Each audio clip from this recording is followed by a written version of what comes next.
right. And then middle.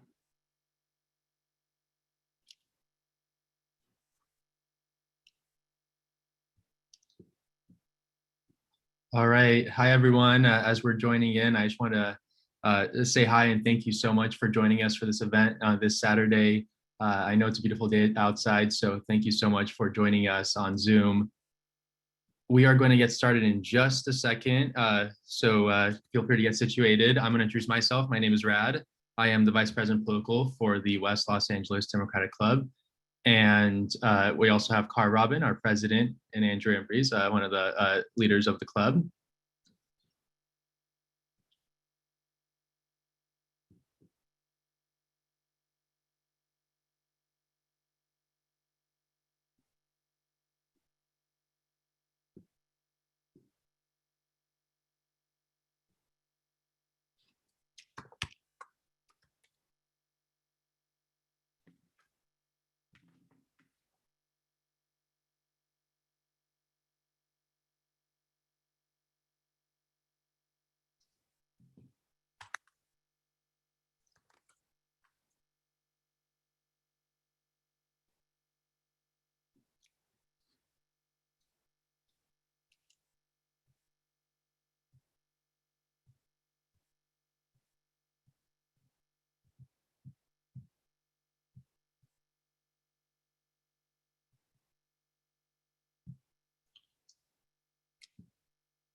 Hi, everyone. Our numbers are climbing. We're really excited to see folks jumping on. I did want to give a warm welcome to the Congresswoman who is on, and we'll pass it over to Carr Robin.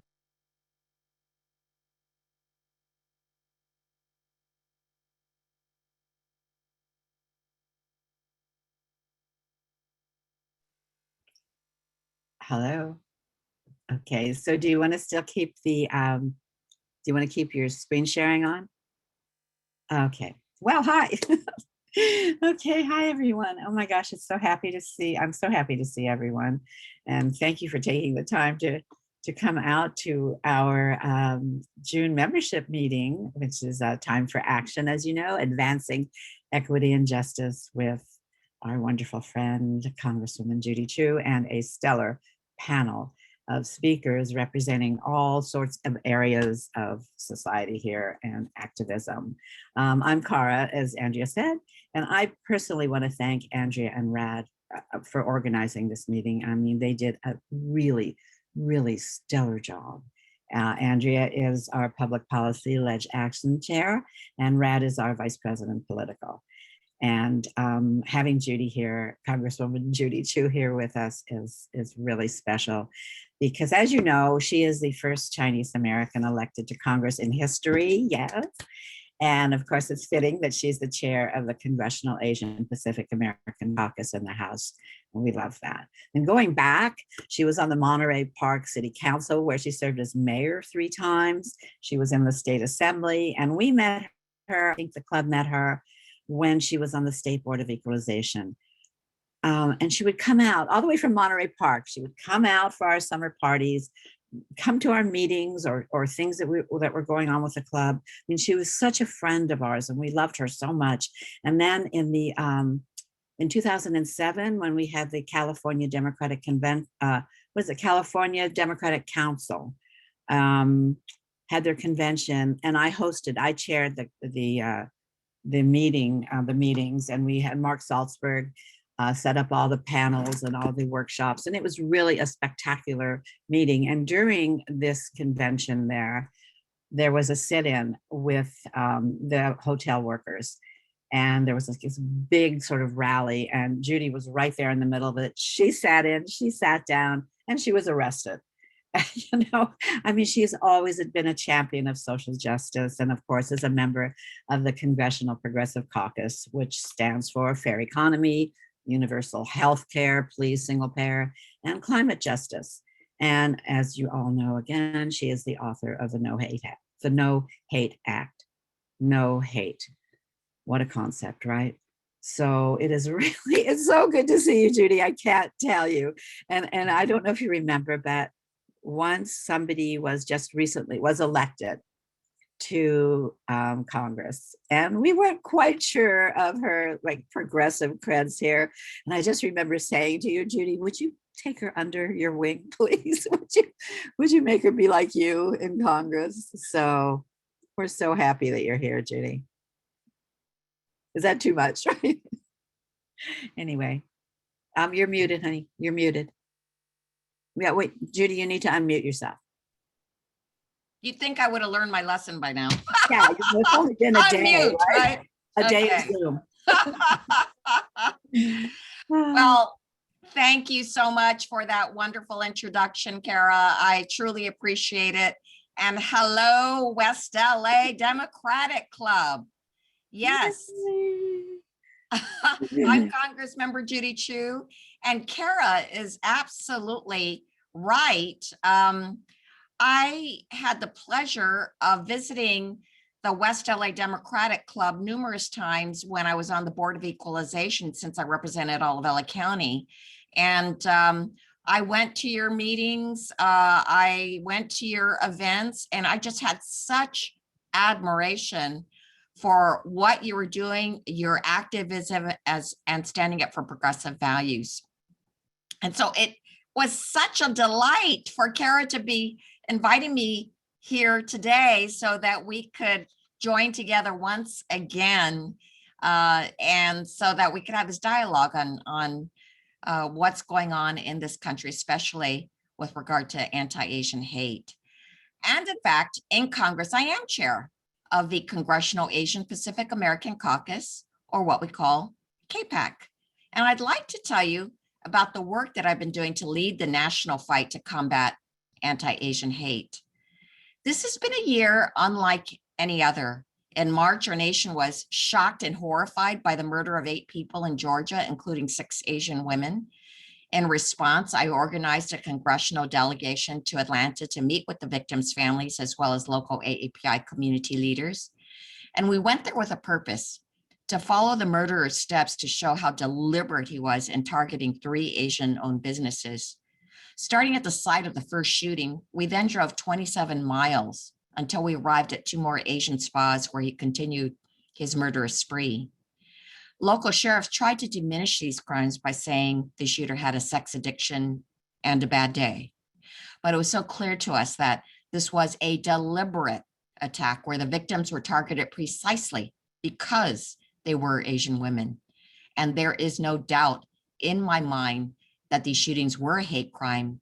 And it is with great relief that the prosecutors did announce that they were going to prosecute it as a hate crime. These attacks were so horrific, so obviously motivated by bigotry and hate, that they woke up the entire nation. But as the AAPI community knows all too well, this is a problem that long predated the Atlanta shootings. Discrimination against Asian Americans is something that we've seen throughout history, but it was truly on the rise since the start of this pandemic at the beginning of last year. The xenophobia was inflamed by the words of Donald Trump with his virulent usage of the terms China virus, Wuhan virus, and Kung flu, despite the fact that the CDC and the World Health Organization warned against using such terms, saying that associating a virus with a specific group or ethnic group would only create stigma that would put lives at risk. And that's exactly what happened.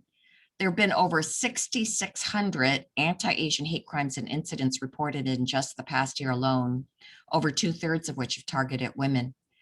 These attacks have become an almost daily tragedy, and there are many in our community wondering, will I be next? That's why we in the Congressional Asian Pacific American Caucus have been taking action for over a year with press conferences, letters, statements, and hearings and legislation. And fortunately, we've already gotten help from an important partner, and the help couldn't have come soon enough. And that is from President Biden. Within his first week in office, President Biden issued a presidential memorandum to address anti-Asian hate and condemned the hate. And just last month, the president invited CAPAC leaders to join him in the Oval Office to discuss additional ways that we can work together to address this violence and keep our communities safe. But we knew we needed legislative action. The sad reality is that we don't really have a true picture of the hate in this country, even though those statistics are supposed to be collected by the FBI. They rely on local law enforcement to voluntarily submit data on hate crimes. And of the 15,000 local law enforcement agencies, only 15% even report anything at all. And we know that they don't have the training. For instance, if police come to a crime scene where they see a swastika, is that reported as a hate crime or vandalism? Well, the training, I can tell you, for local law enforcement on such matters is very deficient. In fact, 3 states don't even have a hate crime statute in place. And that's why we worked so hard on legislation. And in May, we worked to get the Senate and House to pass a bill. Finally, they did, overwhelmingly bipartisan. In a bipartisan manner, they passed Senator Mazie Hirono and Representative Grace Meng's COVID-19 Hate Crimes Act. And we passed it out of the House, and the bill was signed into law. This bill would help improve our hate crimes response by creating new position at the Justice Department to better track and address hate crimes, and also includes the text of my bill, the Jabara Hire No Hate Act, which will provide resources to state and local law enforcement to address anti-Asian hate and all hate. It will improve hate crime reporting by the implementation of the National Incident-Based Reporting System, so that detailed and consistent information about hate crimes would be reported to the FBI. And most crucially, it provides resources to support victims with state-run victim hotlines to make sure that the police are actually responsive when hate crime victims come to them for help. Now, I will never forget being at the White House last month at that historic moment when President Biden signed this bill into law. After over a year of anti-Asian prejudice and violence, it means so much to know that the voices of the AAPI community helped to create this new law to address anti-Asian hate crimes and to protect all Americans from hate. Beyond, though, the rising anti-Asian discrimination, we've also seen disproportionate impacts on communities of color due to the pandemic, and AAPIs included. They've been devastated by this disproportionate health and economic impact.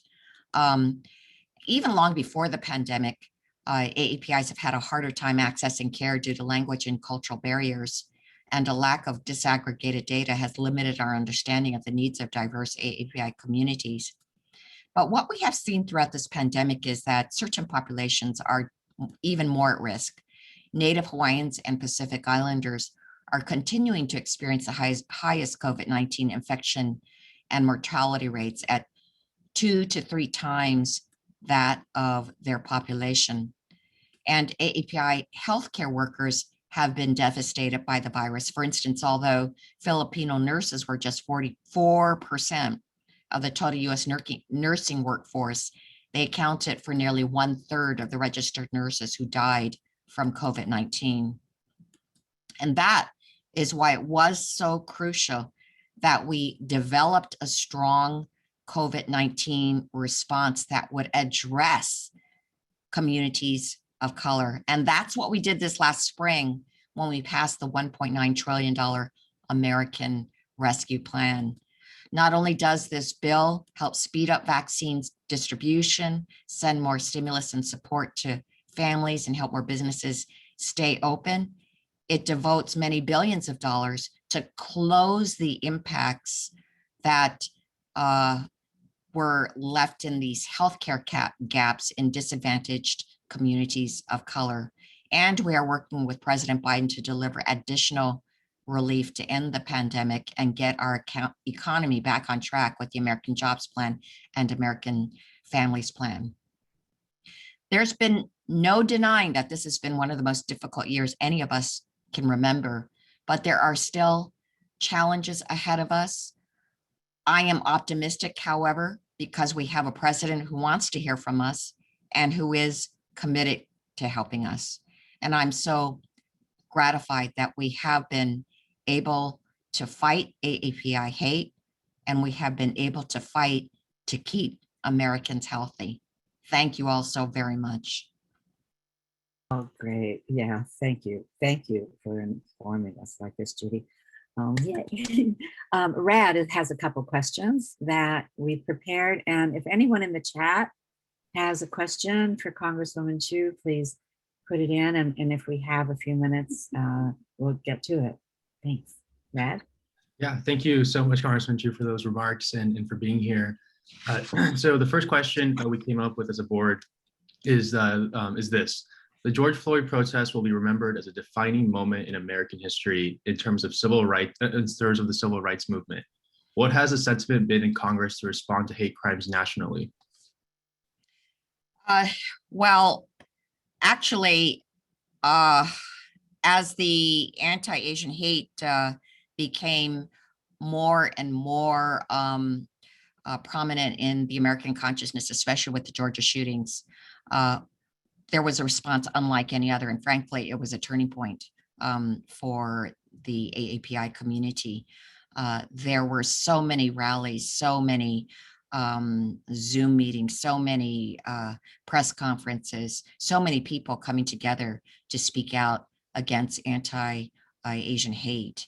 And so that's why there was an incredible momentum towards getting some kind of hate crime bill passed. And that's why we were finally able to get it signed into law by President Biden. And let me say, on the George Floyd front, I think the most critical lesson that we've gotten out of both the anti-Asian hate movement and the George Floyd movement is the fact that allyship is extremely important. Now, I can tell you that when the George Floyd shooting happened, we in the Tri-Caucus, which consists of the Congressional Asian Pacific Caucus, the Congressional Hispanic Caucus, and the Congressional Black Caucus, immediately jumped up, joined together to hold hands and did a press conference to condemn the shooting and work together on the George Floyd Justice and Policing Act. But I can tell you that the opposite was true. As these anti-Asian hate crimes started occurring, the Tri-Caucus jumped up to support us in every event that we had, and every press conference, and every statement that we wanted.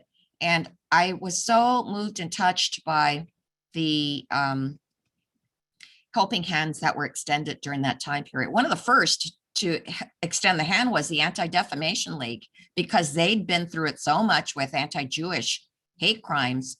They extended a hand to us. And as a result, guess what?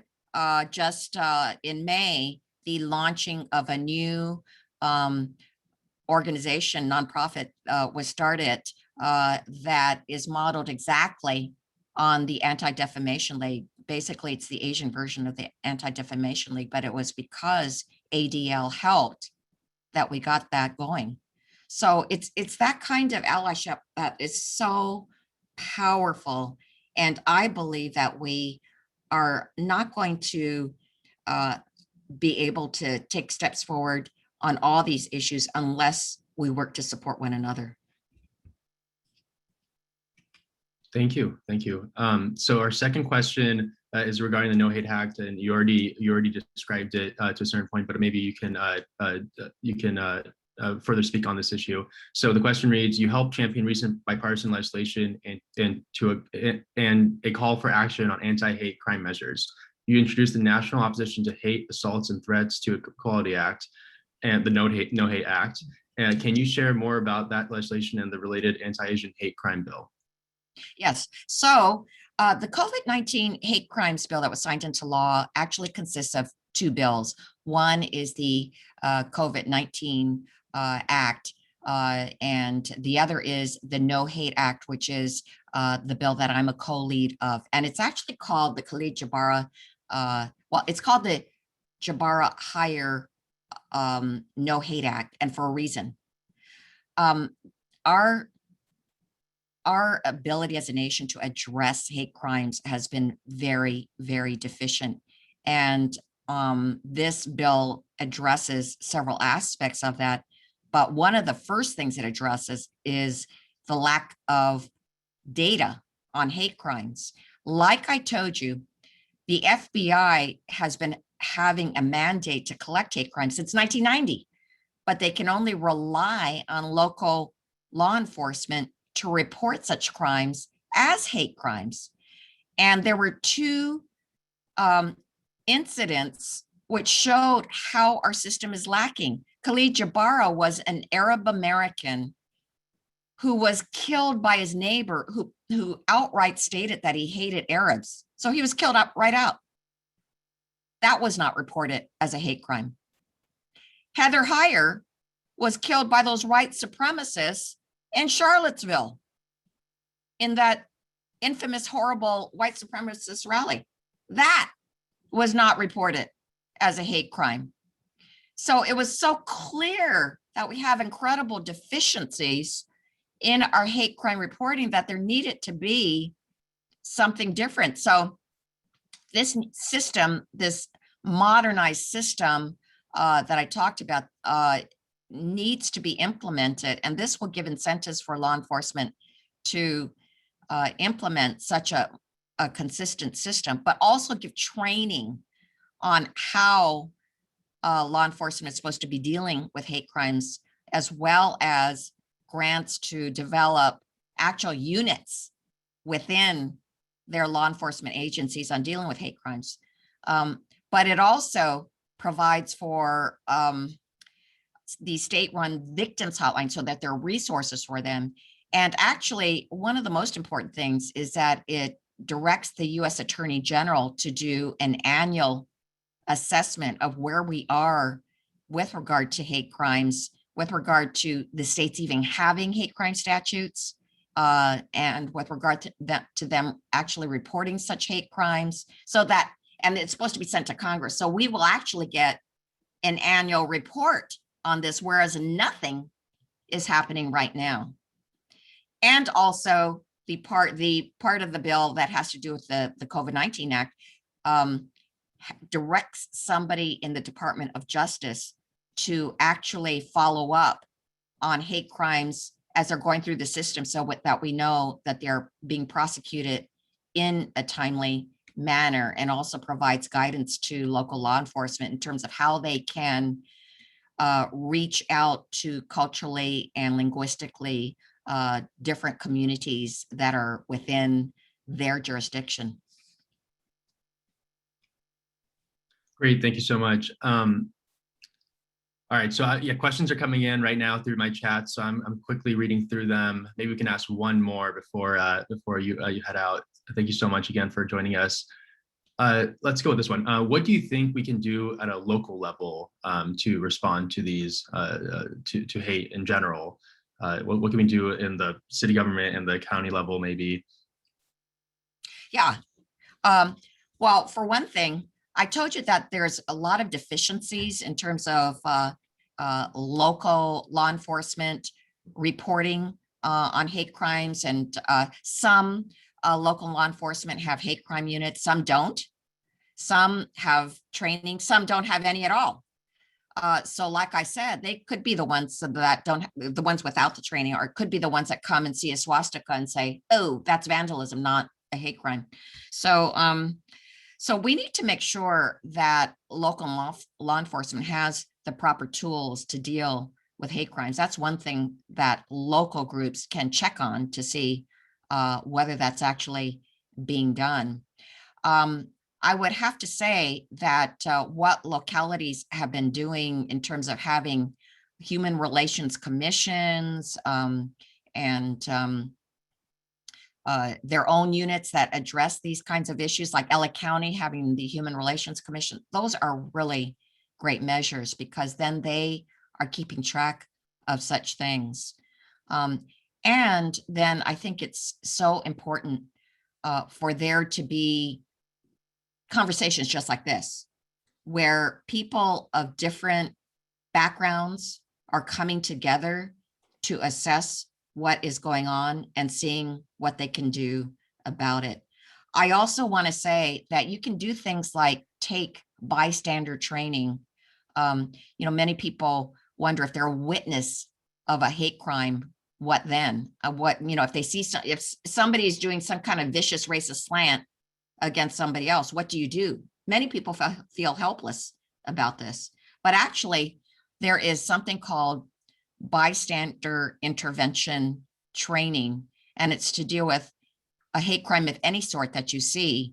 And it's the 5 Ds of bystander intervention, which Advancing Justice does. And in fact, Christina Yang is on your panel, so she'll talk more about it. But basically, there are the 5 Ds of intervention, which I'm sure she'll talk about. But even such things as documentation is one of the Ds. How about taking your iPhone and documenting? But how about having a direct intervention? That's one of the Ds. Or how about if there's a delay in your response, how about checking in with the victim and saying, are you okay? Because so many victims feel they're all alone when they're victim of a hate crime or incident. Wow. Well, thank you. Thank you so much. That's, I see that it's, I know they wanted you out of here at 12 o'clock. It's 12:03. Thank you. Oh my gosh. Thank you so much for spending an extra 3 minutes, right? And we hope you'll come back to visit us again, because we're following you, we watch you, we see everything that you do. And if you need help from us, from the West LA Dem Club, for anything, please reach out, because we're there. We're there for you, Judy. So thank you. Thank you so much. Yay. You're so great, and the whole West LA Democratic Club so great. Thanks. Okay, so it's on to Andrea and Rad, and thank you, Judy. We'll see you very soon. I hope you can stay on if you can, but I know you have a million things to do today. I've seen your part of your schedule, really. So, Andrea and Rad, do you want to take it from here? You're muted, Andrea. I'm mute. Yeah, there we go. There we go. Well, I'm going to pass it over to Rad, who will introduce our panelists, and we'll start the panel shortly after. All right, thank you so much. Yeah, if you can spotlight them as I speak, that would be great. Yeah, so I'm going to introduce our amazing panelists. I just want to say that every one of them has a long and very accomplished life. So I'm going to try to do my best to make a quick highlight of each. Okay, so yeah, I'm honored to be able to introduce our amazing equity and justice panelists. Thank you all for joining us today. First, I'd like to introduce Dr. Wilma Franco. Dr. Franco serves as the executive director of the Southeast Los Angeles Collaborative.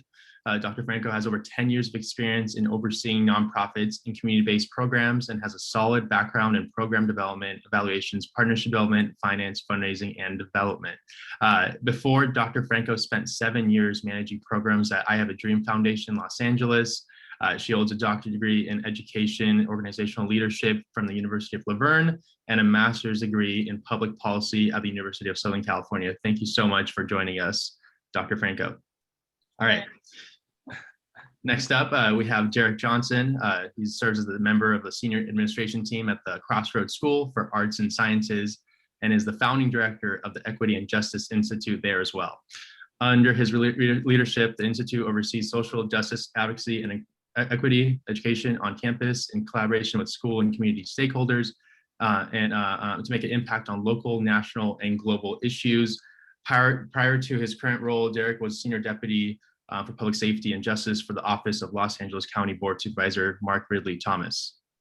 As a National Urban Fellow, Derek earned his second master's in public administration from Baruch College in the University of New York and completed his master's at Azusa Pacific University.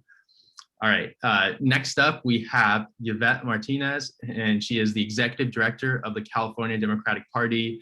Prior to this position, she served in the office of the California of Governor of California Gavin Newsom as a Southern California Director. In 2019, Yvette managed the campaign for Rusty Hicks, who is currently the chair of our great party here in the state of California, and has held many positions, including as U.S. Senator Barbara Boxer's Deputy State Director. She has a BA in political science from UC Santa Barbara. All right, next up, we have Araceli Campos. She is the chair of the City of Los Angeles Commission on Civil Rights and serves as the executive director of the Miguel Contreras Foundation, a nonprofit organization with a mission to serve and empower working families in Los Angeles County. Before her work in this foundation, Ms. Campos served as National Corporate Counsel for the Mexican American Legal Defense and Education Fund, one of the largest Latino civil rights organizations in the United States. She received an undergraduate degree at Yale University and a JD at Stanford Law School. And lastly, but certainly not least, Christina Yang is General Counsel and Pro Bono Director for the Asian American Advancing Justice Los Angeles. As General Counsel, Christina Yang provides in-house legal support and advice for the management team and senior leadership. As a Pro Bono Director, Yang cultivates and leads volunteer involvement programs to support advancing justice LA, including developing opportunities for pro bono attorneys to expand the reach of the organization's work. Yang is immediate past president of the Asian Pacific American Bar Association of Los Angeles County, and she graduated from UC Berkeley School of Law. Thank you so much, all of you. Sorry, I had to speed through that. There's so much to say. I still think I did not cover, even an ounce of all you've done. So I'm going to pass it on to Andrea to continue with our panel. And yeah, thank you so much. Welcome, everyone. I couldn't even keep track of the number of degrees, accolades, accomplishments among this group. I am so incredibly impressed by everyone's work here, and I know the panel will be hearing more about it or sharing more about it with our audience. Again, we are recording, so we will be sharing this with our other partners. And we, I think, at the club have really been thinking about this issue for, I would say, kind of over a year and a half already. We all know our entire country is in a moment of deep introspection, facing some uncomfortable and necessary conversations around how we can end racial justice and discrimination toward communities of color and those kind of around the country, and especially here in our own backyard in Los Angeles and even West Los Angeles. Our community is not immune to this, and we also can experience what's happening. So I know collectively we can do better, and that's what this panel is here to share with us today. Some of their work, some of what institutionalized efforts have been underway at their organizations to really kind of arm us with the tools on how we can together with the club and with our community members stand up for equity, for civility, for inclusion, and for justice. So with that, I would love for us to hear a little more about our panelists' work individually and some of the organizations that they represent. So we'll open and start the conversation with asking each of you to share a brief overview of your organization's mission and agenda. And then we'll jump into a couple of questions that we have. For those that are listening, please feel free in the chat to add in any questions, and we'll try to touch along those on the way. So I'm first going to pass it over to Yvette Martinez. Please tell us what California Democratic Party is up to. Well, thank you so much for having me, West LA Democratic Club. You all are one of our amazing ground game engines that, helps us during campaign season. And we really appreciate all that you've done for Democrats. You always roll up your sleeves and get the work done, and we really appreciate that. So I'm the executive director of the California Democratic Party. It is the largest Democratic Party in the nation. Our party, fuels the volunteers and the money that helps elect Democrats, not only in California, but across the country. So we're really excited right now to be in this position where we are gearing up for 2022, the midterm elections, but also we have a fight directly in front of us, and that is beating back the Republican recall against our governor. So we are putting our army together and preparing to fight that back. Most likely we'll be facing a special election in the fall. And so, that is the, campaign that's immediately before us. And then I'll talk later, but while we're, doing campaign work, we are also internally grappling with, we had a really hard year. We were all campaigning in a different way from our home this past year, doing organizing from our living rooms, bedrooms, backyards. And we have pivoted and we'll be doing some of that again, but we will also be doing a lot of the ground game for campaigns as well in a socially distanced way. But we have a lot of work to do. It never ends. But I'll talk more about sort of the internal projects and programs that are underway.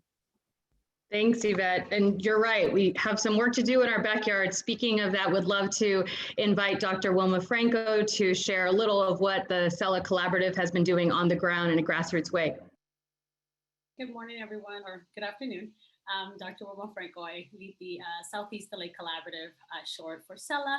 And we're actually a network of organizations. So our organization represents 12 other organizations. And our mission is really to strengthen the CELA communities, build collective power, and encourage innovation to drive regional systemic change. So when we talk about the Southeast region of the county, right, where our work actually incorporates 8 cities and 2 unincorporated areas. So it's across municipality boundaries.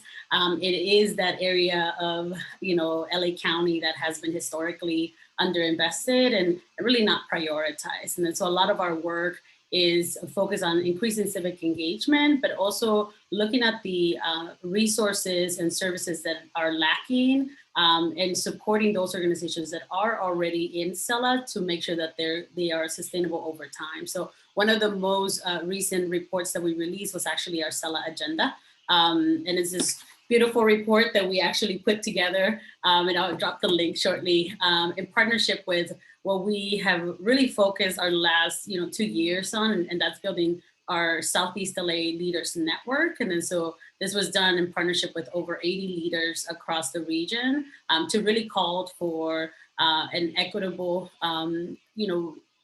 COVID recovery plan that really focuses on the economic sustainability of this region to be prioritized, right? And then so, I'll be happy to share a little bit more about our work, but that's who we are. And thank you for having me.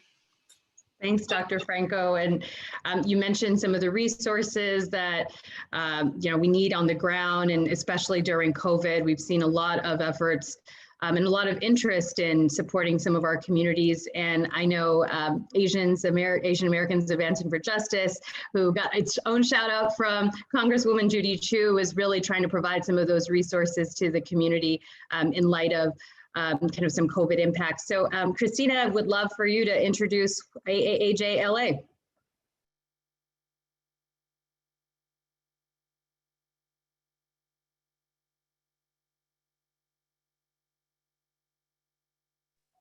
Sorry, I was having issues on muting for a second there. Thank you so much, everybody, for having me. My husband and I actually live with our 2 kids in Culver City, so the West Side is near and dear to me. So it's really exciting to be here with you all this morning. I joined right at the right time when the Congresswoman was talking about our by-center intervention training, which I'll talk a little bit more about later. But Asian Americans Advancing Justice LA is one of the nation's largest civil rights and legal services organizations focused specifically on serving Asian American and Pacific Islander communities in Southern California.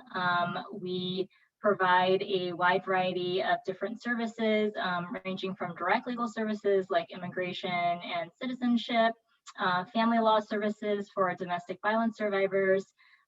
We also run multilingual hotlines for community members to call in to get help with legal issues that they may face. And we also do policy advocacy in a variety of areas. And in this recent moment, as we've seen an increase in anti-Asian hate incidents, unfortunately, this spring, a lot of our efforts and staff resources have pivoted to providing free resources to the community to help them deal with these sorts of discriminatory actions. And so a little bit later, I'd love to talk a bit more about what we're offering the community and how folks like you can help us get the word out to the community about what's available, and also some ways to stand in solidarity with the community. As an organization that was formed back in the early 1980s, shortly after Vincent Chin was murdered in Detroit, as the result of some fairly strong anti-Asian sentiments in the Midwest at the time due to the rise of the Japanese automotive industry, sort of displacing various jobs from domestic auto factories at the time. Really, definitely, I think seeing some unfortunate parallels between those moments, which feel so long ago now, 40 years ago almost. Unfortunately, I think we probably can all agree that some things just kind of don't go away. And that's why I think it's really important for us to have dialogue like we are having today about ways that we can all actively work against that. Thanks, Christina. We, of course, want to make sure that we open up those venues for conversation about this. And I think that's actually exactly what Derek Johnson is doing in the new Equity and Justice Institute over at Crossroads. Derek, tell us what this new institute is doing, and a little more about your founding of the organization. Sure. First and foremost, thank you. I'm humbled to be allowed into space with you on this morning. And Congresswoman Judy Chu had to leave, but I also happen to be a proud resident of 27th District, congressional district that she represents. So I'm kind of wearing two different hats today, one as a local resident of area that she represents, and also a working member of the Crossroads School based in Santa Monica. And, from that standpoint, actually, I'm wearing two hats today, too, both as a founding director of the Equity Justice Institute at Crossroads, but I'm also an appointed commissioner with the LA County Commission on Human Relations, and I'm appointed vice president with that organization that actually looks directly at addressing racism, homophobia, religious persecution, anti-immigrant sentiment.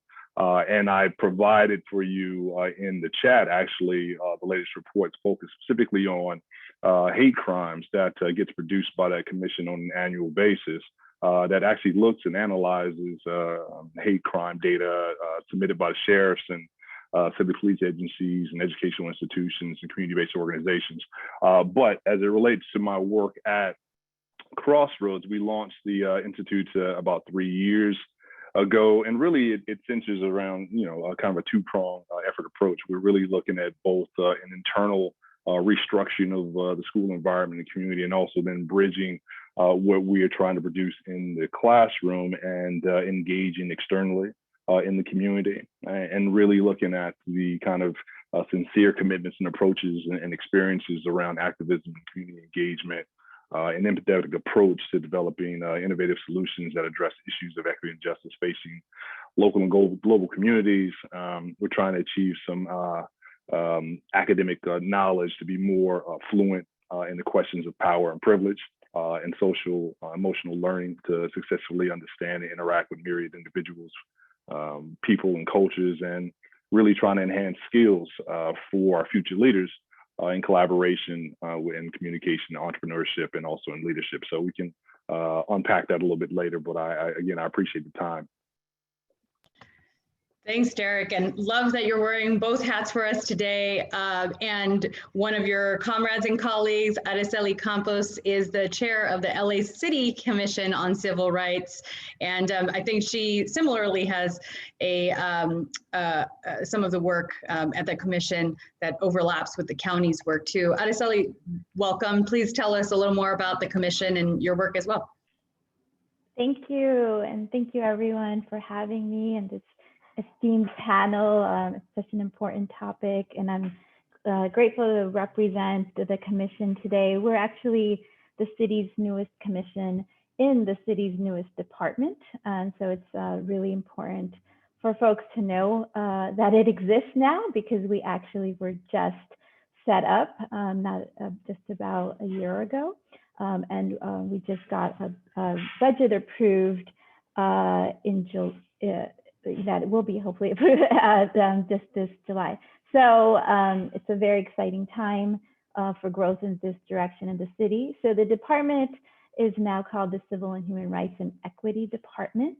And it's important to know as well that it actually came from the momentum of recent years and a lot of community organization input into City Hall, saying that this is the kind of department and commission that residents want to see. So it's expanding city services from things like tree trimming and street paving and so much other work that the city does, and taking it into an expansion on civil rights defense of residents.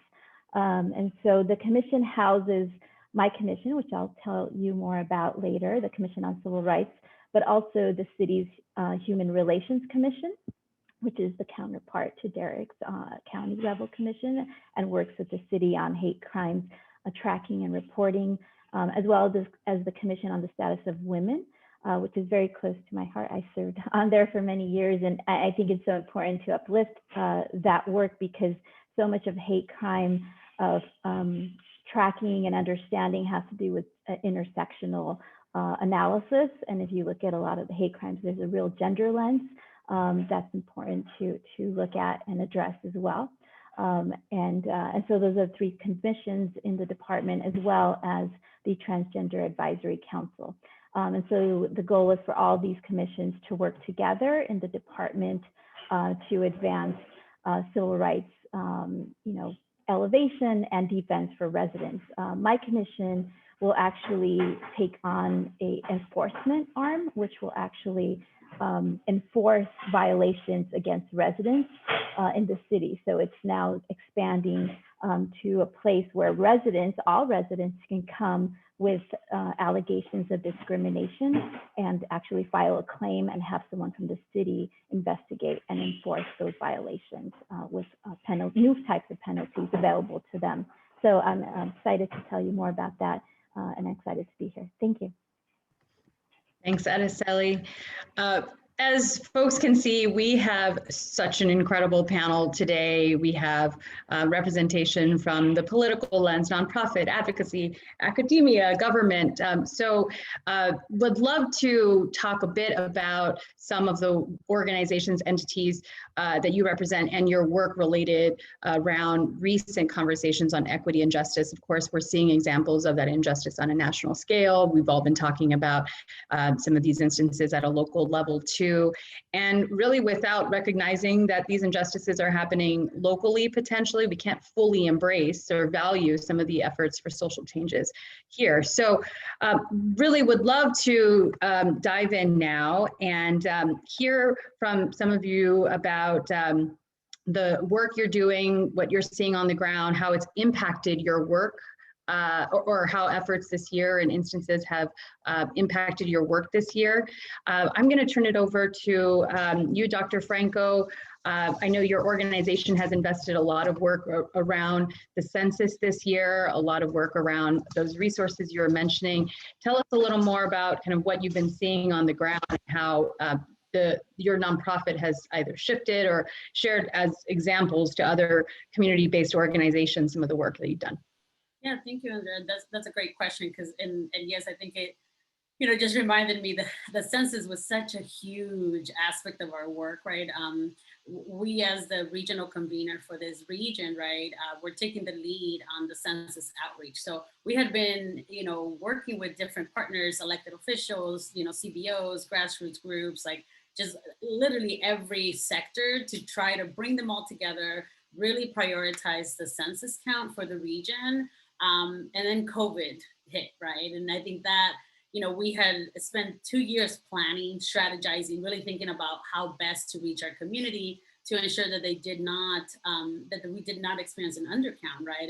And every strategy that we had identified that was, face-to-face interaction, actually helping people fill out their forms, like training community, those were all gone, right? I think our number 4 strategy was like online outreach, but it was not a huge priority because we knew that our community needed that face to face. And then so I think one, it caused everyone to shift our strategies, but also I think it highlighted a lot of the challenges that we were going to, we have experienced for the last year and a half. And that was, how do you continue to move some of this work? And while community was literally saying to me, and to all of us, right, when we were reaching out, like, yes, that's, like, I can't think about completing a census form when I don't know how I'm going to pay rent, right? Or I don't know how I'm supposed to help my child, or I don't have food, or I don't have, it was just all these needs, right? So there was a sense, right, of, okay, how do we all come together and still do the outreach work that we need to do and count our communities, but in a way that it continues to be very empathetic and understanding that we can't just ignore the reality of our communities, right? So we were just very fortunate to be able to, bring everyone together, see how people were strategizing, and lead a very coordinated effort. And just, I think part of what Congresswoman mentioned, right, allyship, right, really collaborating with each other, coordinating with each other. And at the center of that was, how do we make sure that everybody's aware of all the pieces that are moving, because it was such a massive campaign, right? And then so we were proud to see just how much innovation, came into play. I mean, we did some census caravans, and I'm sure all of you heard about those because I think all of us did them across different regions. But there was the countywide caravan strategy that we were able to put together with all the different regions. And of those 30 caravans that we had, Sella actually hosted 10 of them. So it was 1/3 of all those caravans were actually in the Southeast. And that was in partnership with the cities, with the nonprofits. So I think those were areas where we had to really kind of shift because we were not able to really reach community, right, that way. Also leverage the, partners that were doing food distributions, right, and combine that with, let's provide the food and remind folks to complete their census, right? And, and as we kind of began to see just the inequity around testing, that's when we began to convene our Sella agenda. One of the things that we did was 2 surveys. One, prior to COVID, we were in the last part of the Living and Working in Sella survey, which was a community survey with the Pat Brown Institute, Latino Decisions, and funded by California Community Foundation, to really unearth the voice of Sella, because we oftentimes talk about these communities from an outsider perspective or from we create the narrative for them, right? And then so we wanted to really hear from community, what is it like to live and work in Sella? And then so, being able to release that report, right, we were able to hear from community in the last 5 years, they felt like their economic situation had improved. But we were, that was like right before COVID hit. So we launched the second survey, which was the impact of COVID. And all that sentiment that we were able to capture in the first survey of, in the last 5 years, things are getting better, I'm making some progress. It was completely gone, right? And we were able to see where community were saying the majority of them had less than $600 for emergency, right? And that was for an entire family, right? And then so we knew that there was a lot of needs. And as we really thought about, okay, how do we continue to support? That's when, the Sella agenda came into place, because one of our biggest priority was the COVID vaccine. We, in Sella, we had been coined the epicenter of COVID in the county, right? And And that was just very heartbreaking to see and to hear, because we knew our undocumented community had not received resources. And we were able to come together and secure $3 million in cash assistance for our community. And we prioritize our undocumented community because we knew they didn't have that, right? And the majority of those requests were for food, for rent, diapers, just things like essentials, that we need as human beings to just survive. And then I think from there, we were able to, we launched the Sela Agenda on March 3rd, and then March 5th, we received the invitation by Supervisor Solis, FEMA, and CalEOS to join a conversation about vaccine distribution in Sela. And we took the lead with the vaccine distribution because we knew of all the challenges that were already taking place. The digital divide, I think, impacts every aspect of every social justice issue, right? Especially given the pandemic.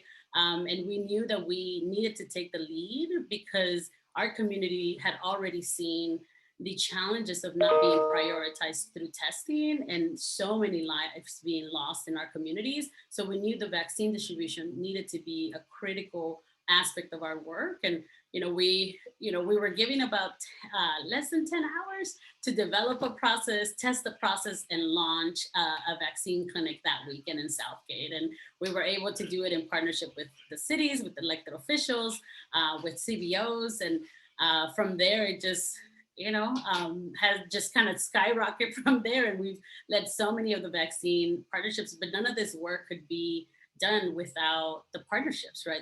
The different organizations that are at the table, and really thinking about how do you create new partnerships and support other communities. I think one of the pieces I wanted to highlight was when the South Central LA Regional Center reached out to us and said, look, our community with disability is not being prioritized, and we're facing a number of challenges with actually getting their vaccine, even for those families that do qualify, because there were situations where, because of people's disabilities, they couldn't wear a face mask and they were being turned away, or people, said, well, I can't wait for an hour, like my child has a behavioral disability that doesn't allow for me to be there for that long. And then so we had to, we strategized with those partners, right? And strategized with FEMA and CalEOS and said, okay, can we create a different room, right? So it was really thinking about those different opportunities of how we can support and meet the need where they need it. Yeah, and it's so unfortunate. I think we can all share that the public health crisis that we all experienced together this past year became a political and really a racial justice issue. I can't imagine that Christina, AAAJ thought that it was going to be at the center and maybe kind of core and part of these discussions around equity as a result of the public health pandemic.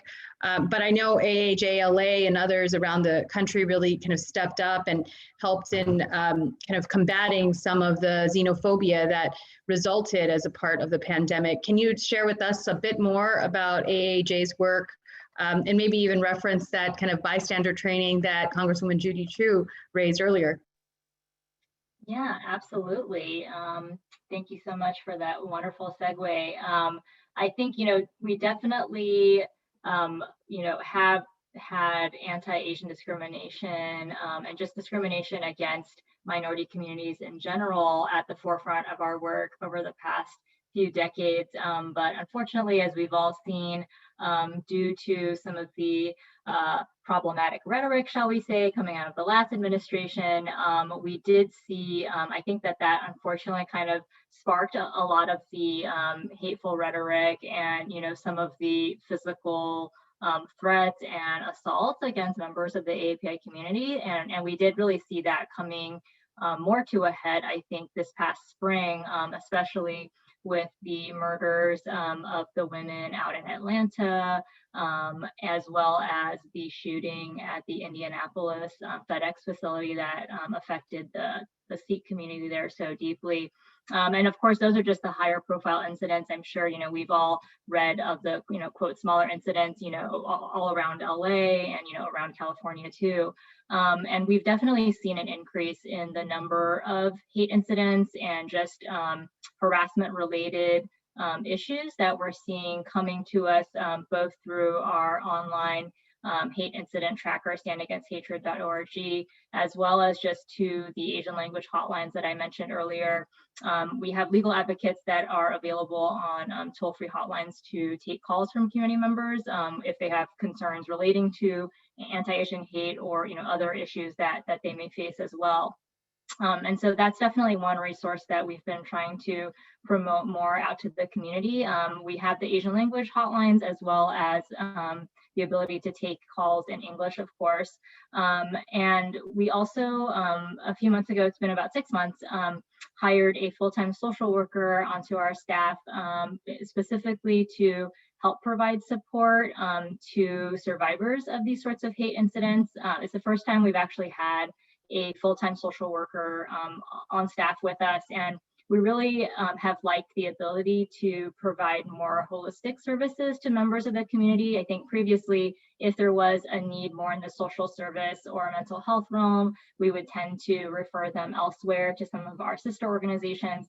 So it's been nice to be able to take someone from the intake call through the spectrum of other services that they might need, all of it within our organization. We've also had some legal clinics that we started back in February, real housing clinics focused on helping community members who have had financial difficulties due to the pandemic. Unfortunately, I'm sure we all know many stories like that. Folks have lost their jobs or perhaps had wage reductions, and just really getting folks familiar with what their rights are as tenants. Thankfully, the eviction moratorium in LA was just extended again. So we've kind of keep on coming up to that precipice where we think there might be a huge tidal wave of evictions, but thankfully, at least through September, we'll be able to continue focusing on sort of know your rights, community education. Landlords, of course, I think we've seen getting more desperate and sometimes creative in their methods of trying to get their tenants out.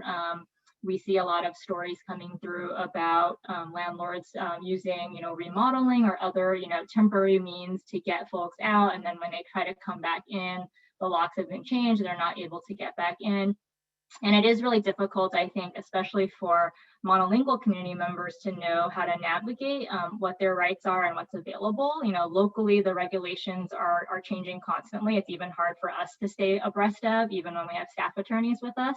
And so just really trying to help folks know what they can do and what they do and don't have to put up with. And with respect to our bystander intervention training, as the Congresswoman was mentioning earlier, it's something that we have developed in partnership with a national nonprofit based in New York called Hollaback. Hollaback began working on intervention to address street harassment, actually in particular, about 15 years ago. And last year, they partnered with our DC affiliate, Advancing Justice AAJC, to create a version of bystander intervention training that focuses on the anti-Asian hate piece specifically. So there's a portion of the training that talks about Asian American history and why, unfortunately, this is just one more thing on a spectrum and a longer history of discrimination against Asian American communities here in the US.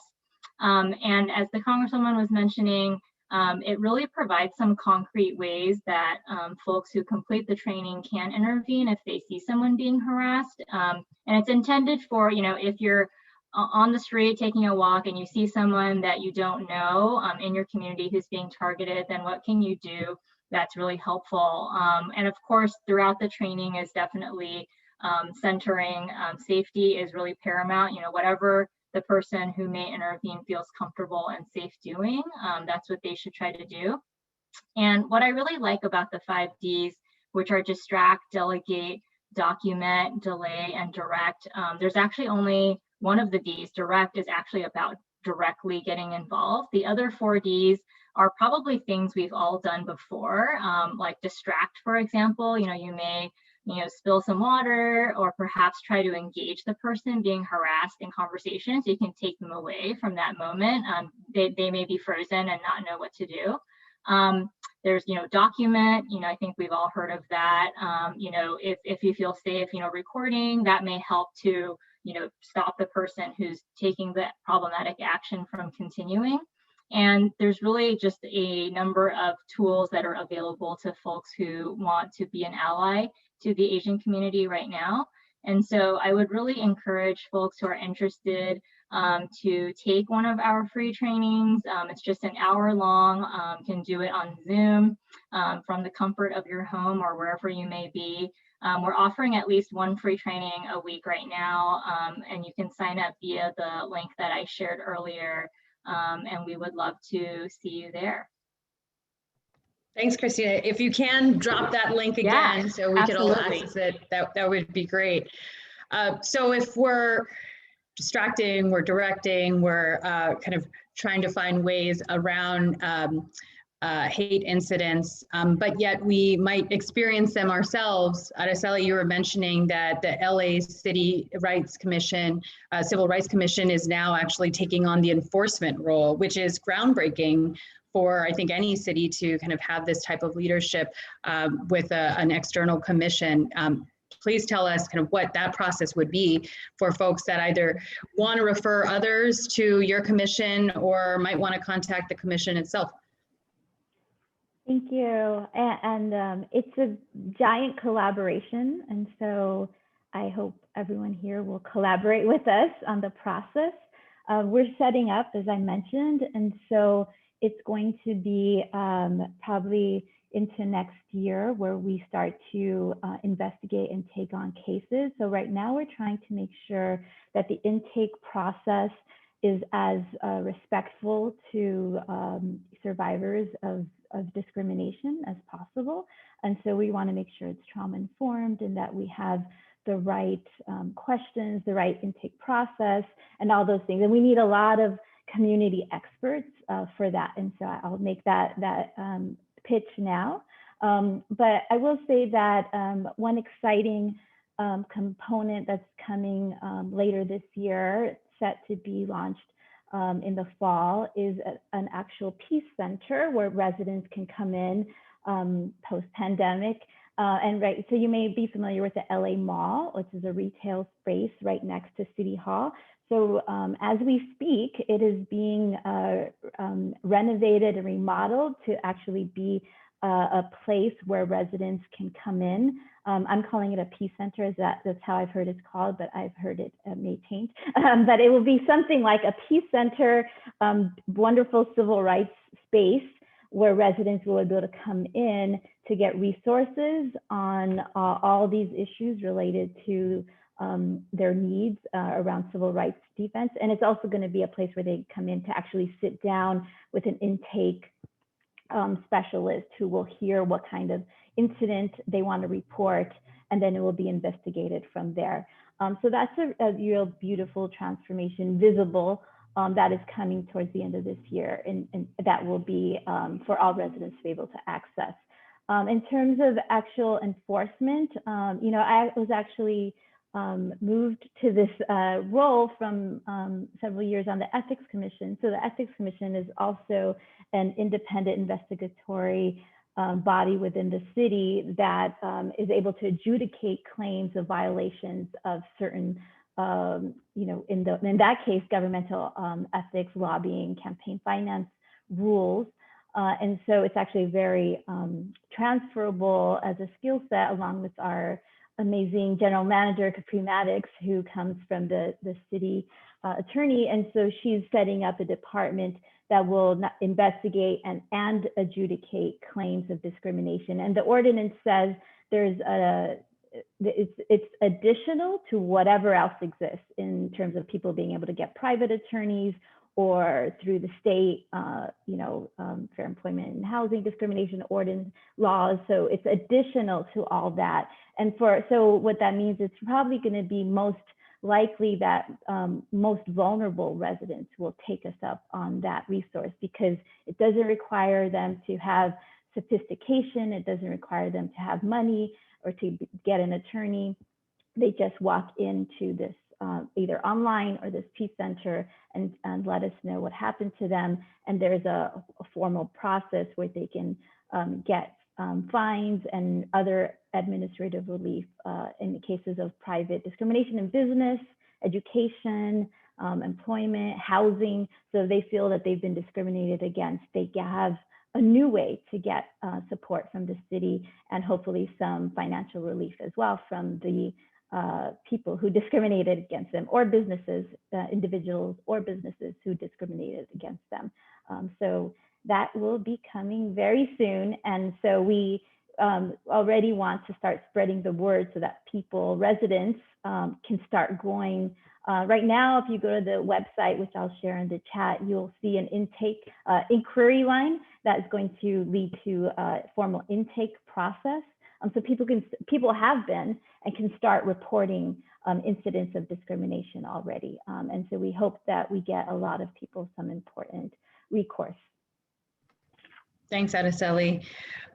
So now we're thinking about, how do we not only take stock of what has happened this year, but then start to implement change? Like, how do we create the institutional changes that are needed so we don't have to continue to try to adjudicate or to enforce or to kind of hold people accountable for these kind of anti-hate incidents?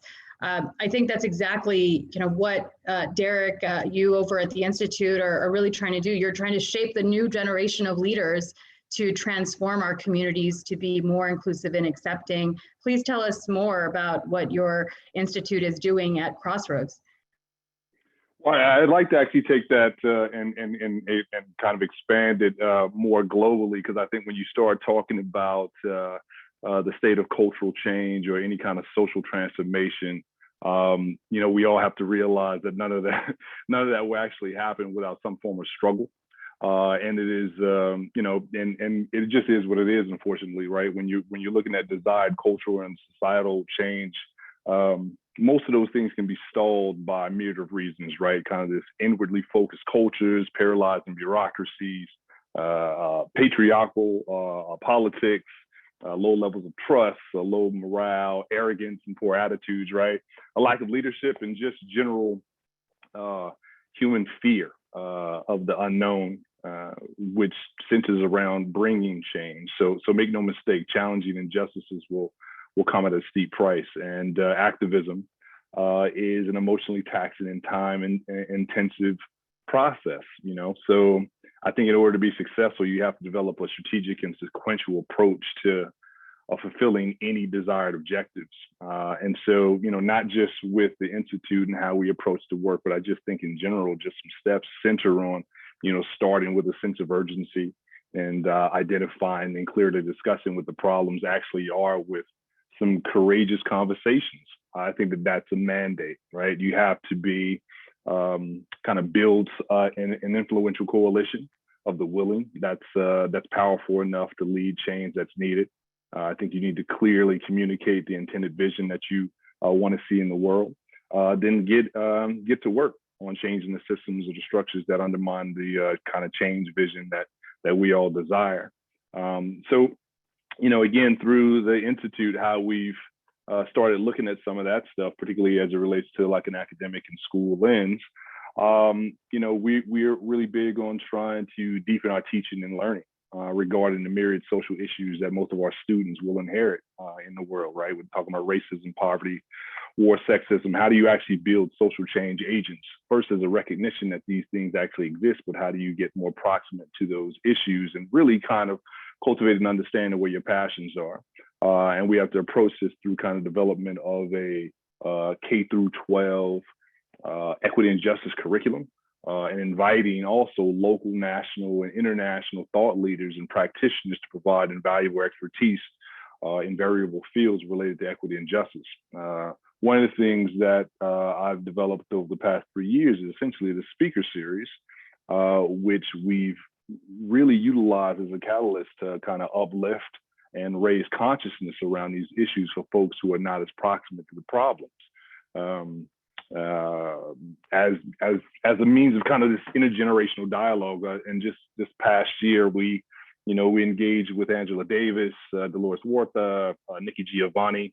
Last year, literally right before the racial reckoning that was happening in our streets, I brought in Dr. Ibram Kendi and Dr. Robin DiAngelo, first to talk about this kind of premise around being an anti-racist, again, before all this stuff kind of blew up. And, then we actually brought in, as the kind of book into that conversation, Dr. Robin DiAngelo talks specifically about the engagement around kind of white rage and white fragility, right? And I think that those things, as it relates to folks being a little bit more aware of not just the kind of day-to-day issues that we've been seeing on YouTube, on the news, but really kind of drilling down more systemically at how these problems actually began. I think that that's really the crux of a lot of the things that we're trying to address now, right? You have to look at the history. You have to look at the formulations and the foundations of how these isms actually got created.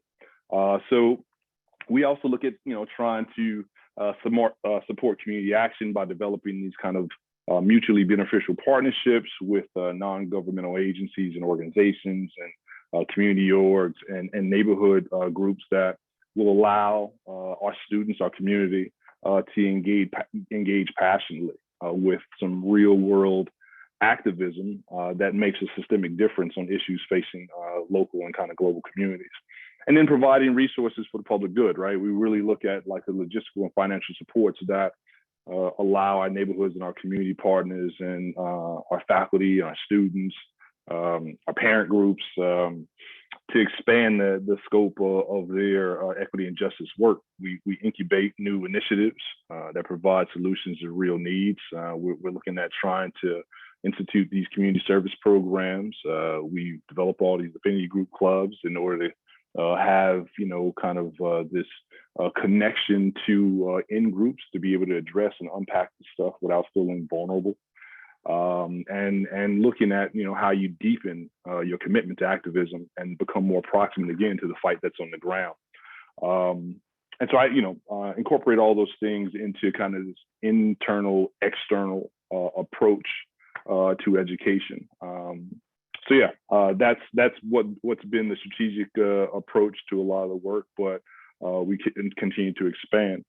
Give you another example. We actually launched just this past Monday, the first inaugural Freedom School for Black and Brown students in the Pico neighborhood who aren't students of this community, because as you were alluding to, related to the kind of collateral consequences related to the impacts of COVID, in the city of Santa Monica, there was an economic downturn where the city, lost a ton of money. And when money is no longer available, the first thing that disappears are the public service programs for people in need, right? And so you have a number of students who were not receiving in-class instruction for almost 2 years, who were falling even further behind as it relates to the achievement and academic gaps, and had parents reaching out for any kind of support, any kind of a resource that their kids could access. And so we decided we were going to address those issues and develop our own Freedom School so we can quell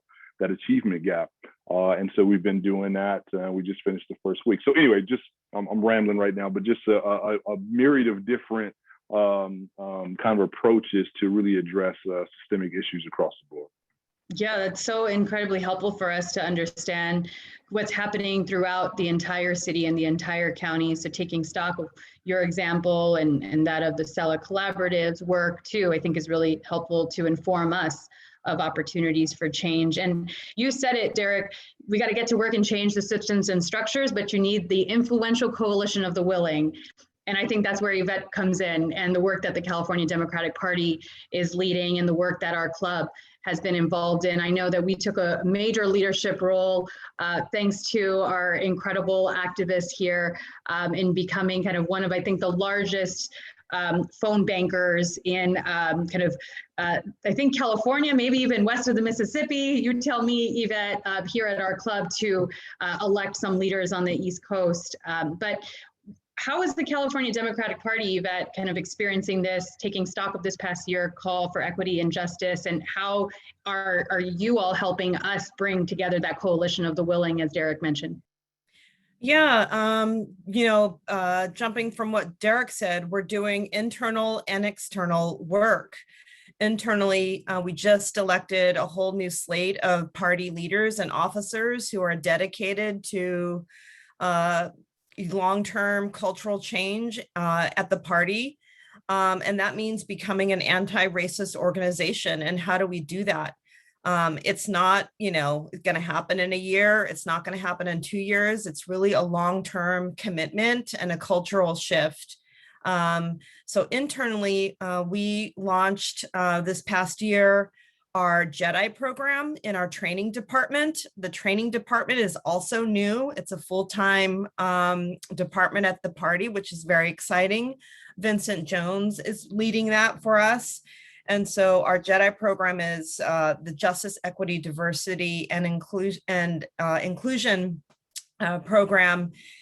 We launched a number of trainings during this past Democratic Party convention, this past April. And we started in April, went through May, but we had trainings on implicit bias, trainings on anti-Semitism, Islamophobia, anti-Asian hate crime, you name it. So we created trainings. We're going to have modules on our website so that any Democratic activist could access these trainings long-term. We want our party leaders to go through this training. We want them to understand what implicit bias means and is and how it plays out systemically in our party. And so we're doing that. It's, like I said, we just launched it, but we're going to continue doing this throughout the summer. While we're fighting back and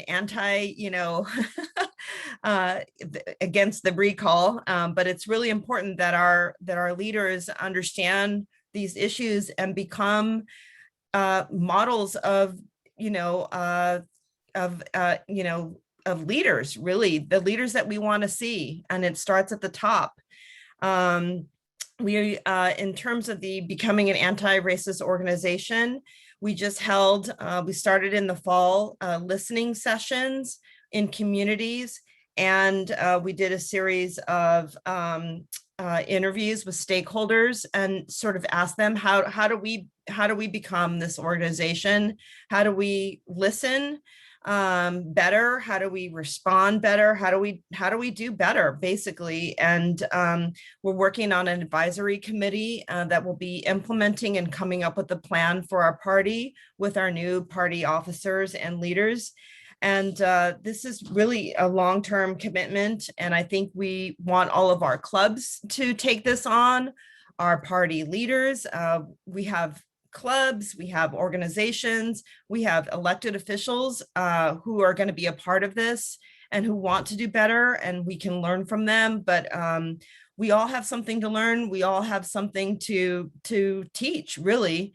And so how do we do that together as a huge statewide network and organization of Democratic activists?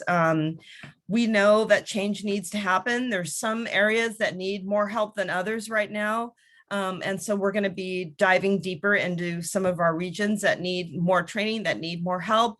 And so we're looking for people in our clubs and in our regions to step up and really model this leadership and do the training with us and implement these projects in their clubs and in their regions and networks. So a really exciting work. This summer, we're doing a ton of training and preparation because we need to show up big time in 2022 for our midterm elections. And we need to do this good work to keep our majority in the House, Senate. Everyone worked so hard this past year, including the West Side LA Democratic Club. And we need to keep doing that and growing and learning together. So very exciting work. And I know, Andrea, you're someone who could really, you and Kara, all of you model great leadership.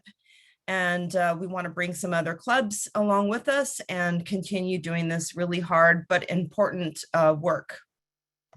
Thanks, Yvette. I'm also really proud of our club.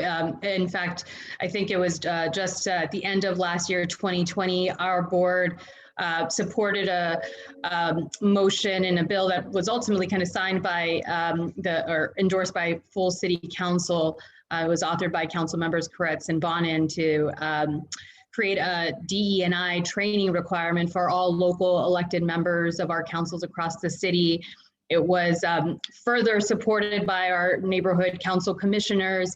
And I think those small steps are really kind of what we need to make incremental change. I think it's been said over and over again by you all, it's not going to happen overnight. So you have all of these kind of backstop efforts just in case. But along the way, we do have to have that training. So thank you for raising the trainings that the CADEM is putting together. Thank you, Christina, for putting the link in the bio. Everyone, please check that out, or in the chat for folks to learn about bystander training. That being said, you have a kind of coalition of the willing here. You have 50 participants on the line here that are willing to step in, willing to step up. We're going to do the hard work to get there. But there's a lot of work that we need to do. So I think the first step we can do, I think what Christina said, is kind of like, maybe like redirect, maybe remind people that's not kind of,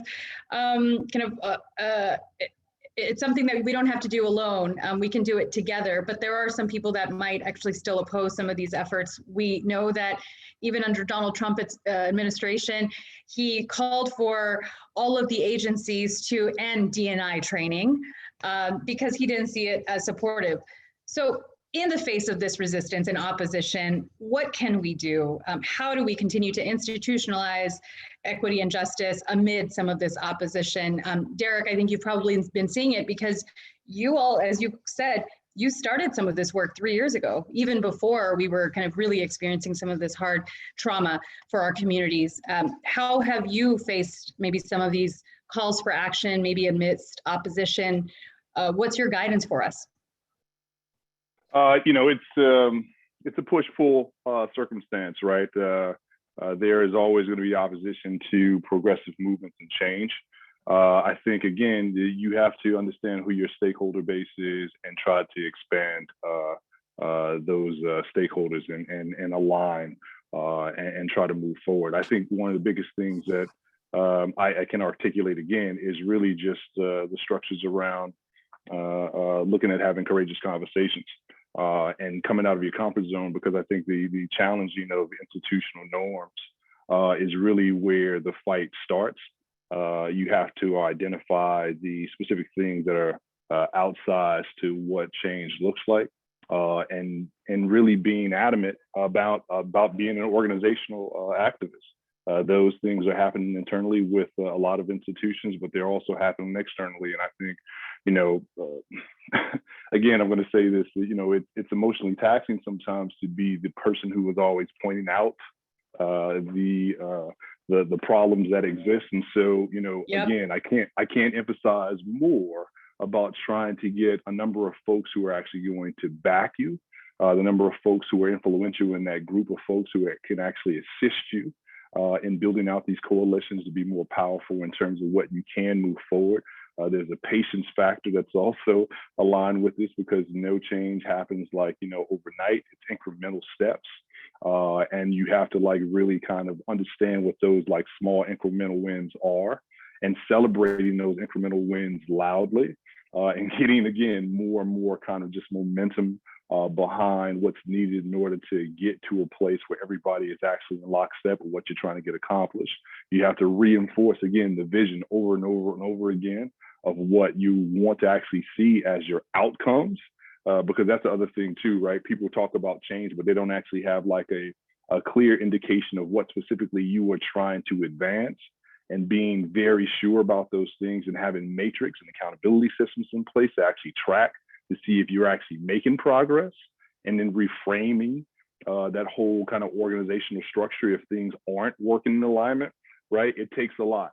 It takes quite a bit to move stuff forward. And then, pushing for the hiring and promoting and developing more kind of early adapters and folks who can implement that desired change, and then anchoring these approaches in the culture by really clearly, again, articulating connections between the new culture and the organizational successes, right? You just have to be very clear visioned about what you're trying to get accomplished, and just keep pushing forward. And I think that's the best advisement I could give, because, again, I'm at a no disparagement, I'm at an affluent white progressive institution, one of the first things I heard after I got hired on was like, we're glad to have you here. It's great that we're moving forward, but there was also a concern about whether or not being in space would change the culture and the narrative and the traditional norms of the institution, right? Because people are very comfortable with their own place in space. And so you have to know exactly, again, what those traditional norms are that people value, that they see as kind of the cultural lifeblood of the institution. And then you have to uplift that some of those things actually do not apply to all your stakeholders that are represented in your institution. And so, you're going to be scapegoated quite a bit. But again, it's the objective of making sure that you are pushing and advancing what needs to be done and making sure you have the influencers who are actually backing that play. That's right. And I know, again, Christina, AAJ has been taking this approach for years and has really been kind of some of the stewards and creating changes on the policy level. And now, in addition to advocacy, what are some of the new approaches that the organization has been taking and kind of thinking about how to make policy shifts to address some of these instances and kind of the experiences that we've been having? Yeah, I feel like there's so much to say on that topic, but a few things I wanted to highlight is I think just as we have been experiencing this moment of increase in anti-Asian hate incidents in 2021 so far, what's become, I think, really important to us organizationally is working in coalition multiculturally. I think, unfortunately, there's a lot of parallels between what the API community is going through vis-a-vis what other communities of color and other underserved communities of color have gone through over the past many years. And I think for myself personally, I see a lot of parallels between what we're seeing now in terms of what sort of action certain community members are calling for within the API community with respect to hate crime specifically. And by that, I mean that I think that there's a wide spectrum in terms of how much folks think that law enforcement should be involved in solving the issue. There's sort of the, defund the police end of the spectrum. There's the, we should have harsher penalties, hate crime enhancements, et cetera, more police on the streets, and that's how we're going to solve the problem. And so to me, it feels similar to dialogue we've seen in the past around affirmative action, and where AAPIs fit into that discussion. And I think for us organizationally, it's been really important to remember about, especially with the law enforcement piece, what is the impact been of law enforcement and our criminal justice system been on Black communities and Brown communities, and that we can't really take a, sort of myopic view of, oh, let's lock them all up and that's going to solve the problem. I mean, the issue is much more deeply rooted, I think, in how this country came to be and how deeply embedded racism is in this country. And so I think it takes a lot more investment in long-term community-based solutions like restorative justice, like bystander intervention, really neighborhood-centered solutions that I think take a lot more investment and a long-term view than just calling for more law enforcement as a way to address the issue. And I think that's something that we've been working a lot on because it's a very nuanced issue, I think, that is hard to have a neat little soundbite about. And folks feel very strongly about how we should move forward in this moment, especially as Advancing Justice LA is, I think, viewed as one of the major civil rights organizations in our community. And so that's something that I think is really important for us to continue to be in dialogue with folks like you about and help make our stance clear about how we should move forward in this moment. Thanks, Christina. Yvette, please. Yeah, we have something immediately that is coming our way, and that is the, Republican recall that we're facing. We are going to, and this is a way that your activists can be a part of this.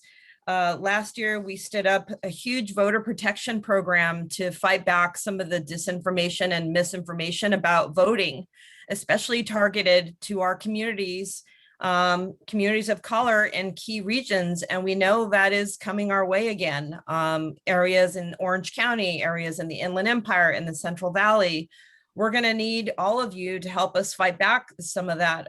Make no mistake, the Republican recall, the same people are, the anti-vaxxers, folks who want to microchip immigrants. They are pushing this agenda onto us.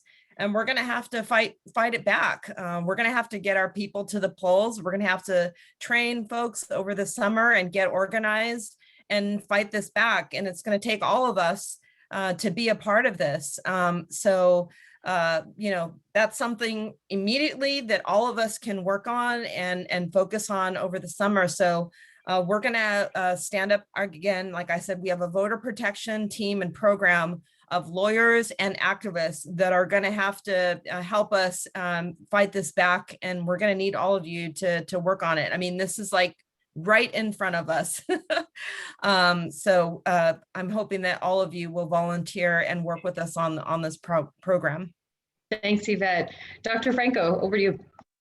Yeah, thank you. No, and I appreciate that, Yvette, sharing that, because it is extremely important, right, to engage our communities and be part of that process. I think one of the things I wanted to go back to that I think both Derek and Christina kind of made me think of was both this ideas of like community-driven solutions, right? And I think that's a lot of the times, right, I think we have to begin to really kind of move beyond just let's engage community when we need something, and really seeing community as a partner and also as leaders, right? I think that's one of the things that as a collaborative, right, we have been pushing in the creation of our Cella Leaders Network of saying, you know, just because I'm the executive director in our organization doesn't mean that limits me to being a leader, right? Like there's a lot of promotoras in the community that are themselves leaders, right? And then so how do we, push that, and really kind of expand that narrative, but also, around the data and metric piece, right? I think a lot of our community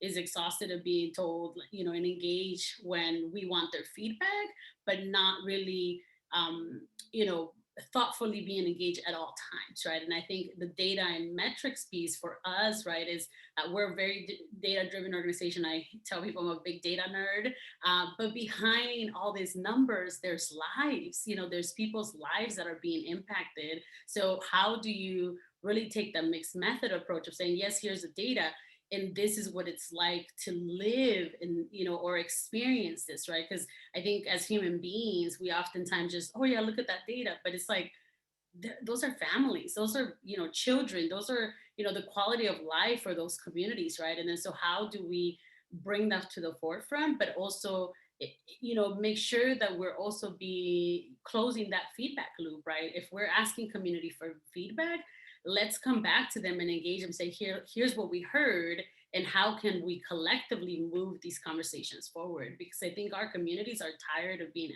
asked for our thoughts and then not actually see the change happen, or actually, sometimes it's like, well, that's not what we said, and that's not what we meant by that, right? And then so we know as community, right, how to really move these conversations.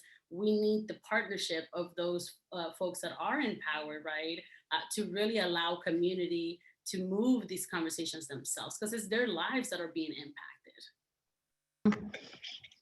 Please, Derek. I just want to piggyback on what Dr. Franco is addressing, because I think that's a critical component of this conversation. It's the extracting the resources for sure, in terms of getting the real lived experience from the people who are being impacted by all these systems, but it's also the empowerment of those individuals and actually giving them a seat at the table that is not performative, right? Really giving them like voice to actually have power and build out coalitions to lead on solutions. And we're talking about these commissions, when we're talking about these coalitions, when we're talking about these task force, right? It happens to be folks who have been, linked with the politician, or linked directly with the organization, or having some political acumen or network that they've reached out to in order to be elevated into these prominent roles. But we really need to be earnest about making sure that there's some kind of 50-50 split between the folks who actually represent community, the folks who actually are driving on the ground, and they're working in lockstep with the folks who are essentially allowed to have power and have the pen and put legislation in place. We talked about it before. The coalition of willing is not just people with influence, right? It really is trying to get all stakeholders in play, working in lockstep together. That's really where power and change moves forward. So I love that you elevated that, Dr. Franklin. I just wanted to second that notion. Yeah, inclusion is definitely a critical part of moving us toward equitable engagement. You know, we can't have one without the other. And the community-driven approach, I think, is exactly kind of where we're heading, which I know we can all continue to uplift. We also talked a bit about those data-driven solutions too. I, like you, Dr. Franco, I'm a data nerd too. I know that the commissions that are sought and have been created by the city and the county are also guiding some of their work by what they're receiving in, and looking forward to, I think, using some of that data for additional advancements. Araceli, I know you mentioned that the work is just underway to create the new commission, but how do you foresee the new commission taking stock of some of that data and or some of the experiences that you are receiving from the community to improve the city? Great question, and thanks for all the input from my fellow panelists. You know, I mentioned at the outset that the commission was and the department was really a collaboration with community organizations and leaders and members who wanted to see government infrastructure on civil rights. I love data too, and I love infrastructure, and I would call myself an infrastructure nerd. I think it's so important to look at infrastructure because that takes us from the performative or the rhetoric that Derek alluded to into actually seeing how what kind of resources exist for these issues within the bureaucracy. And I work, you know, here within the bureaucracy, so I need to make sure that that infrastructure. So when I'll say, like, one example is when you create a civil rights department and then they're tasked, and there's like racial equity motion that folks probably know about at the city, and that requires every single department, there's about 40 at the city, to have an equity liaison to our department. What that creates is infrastructure within every single department and expertise over time on equity issues within government. And that's really important because then you have key leaders within all the different departments who have an investment and interest in equity, and that didn't exist before. So that's one example. So now you'll see, for example, a response to the rise, the statistic I was given was a 55% increase in hate crimes in LA City. And there's a response that started during AAPI Heritage Month in May, which is LA for All, and that's my Zoom picture there, the LA for All campaign, which is actually the first ever multi-language citywide campaign against hate. So you're going to see it soon if you haven't already on buses, on sanitation, trash pickup vehicles, in, you know, bus stops, all over the city. And so that's an example of infrastructure transforming. The one thing I'll say for what's coming ahead is that we're going into, and then we already started, you know, they already opened up the next mayoral election. And so what's very important is for folks to really look at the infrastructure and demand equity infrastructure on the agendas of the different people running for mayor, because everyone I would predict will have civil rights rhetoric and performative agendas. So I really would look at the infrastructure agenda behind that rhetoric. And that's something that we can all look to ensure that the infrastructure exists, including our department. Thanks, Araceli. I see we're closing in on time. I could literally do this all day and sit with you and learn so much from all of you.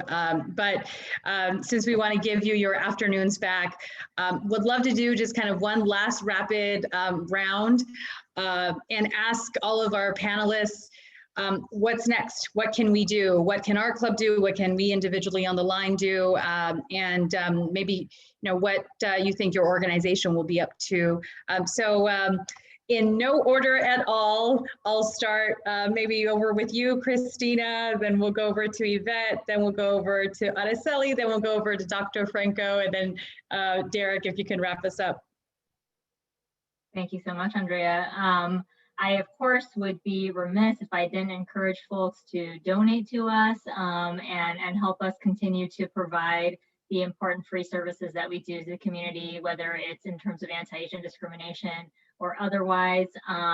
I'd also like to plug some of the work that we're doing in promoting the inclusion of Asian American studies as part of the K through 12 curriculum.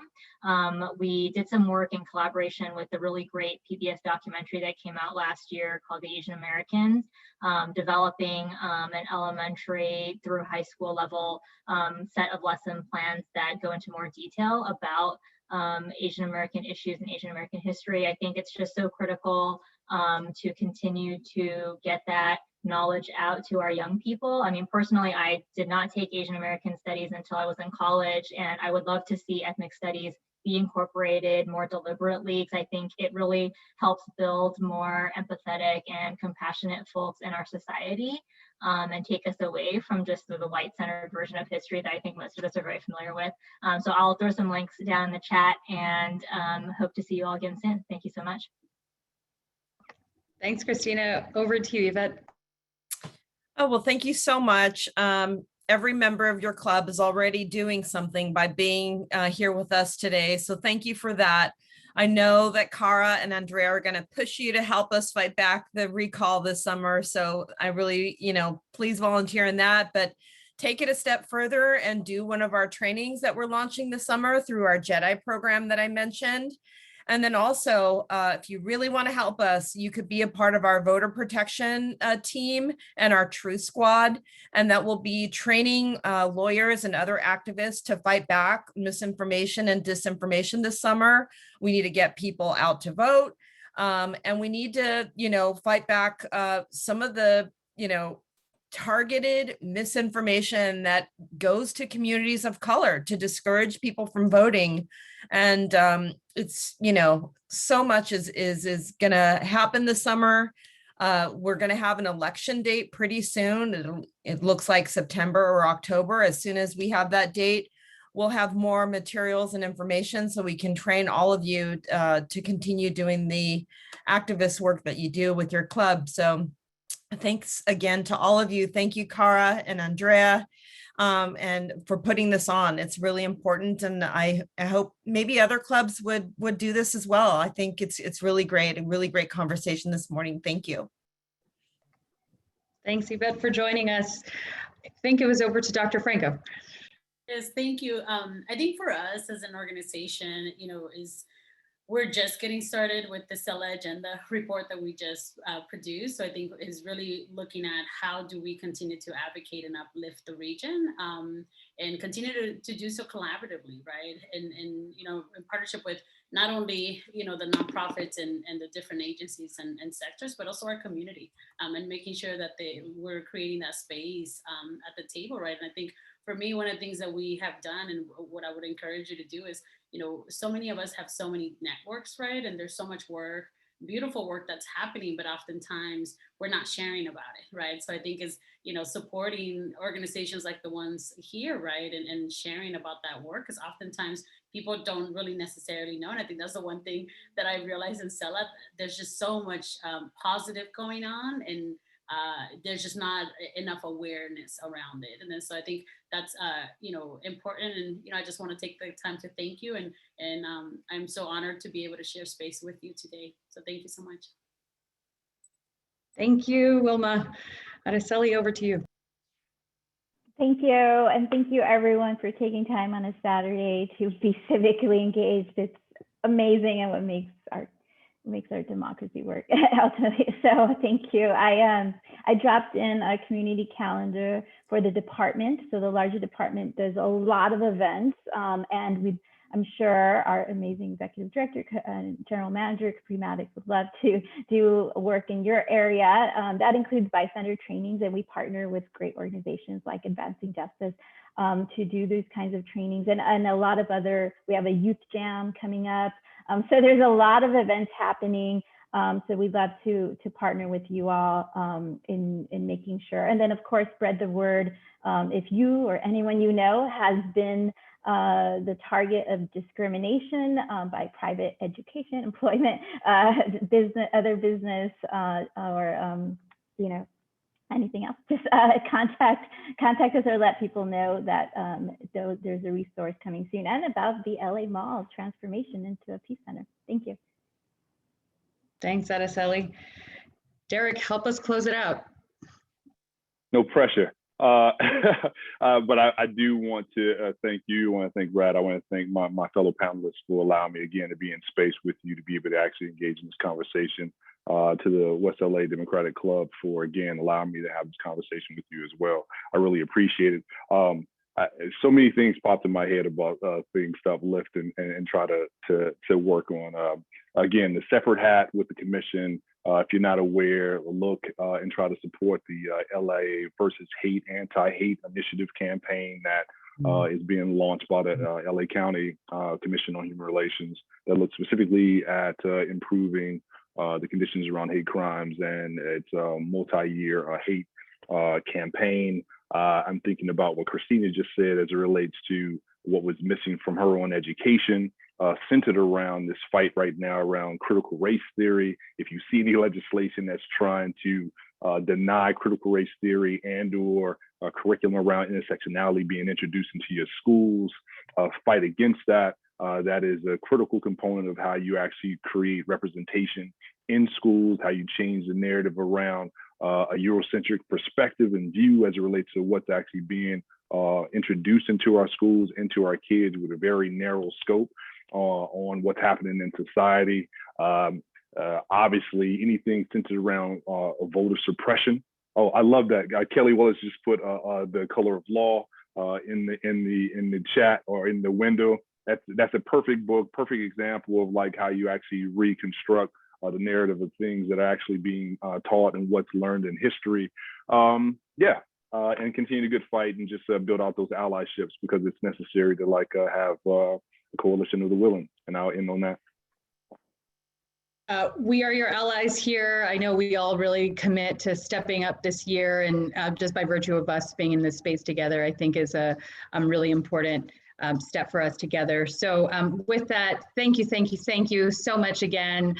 Wish you all such an incredible Saturday together. I know we really will help to transform some of our communities here at home. So happy Saturday, everyone. Thanks again for coming, and we hope to see you all soon on the line.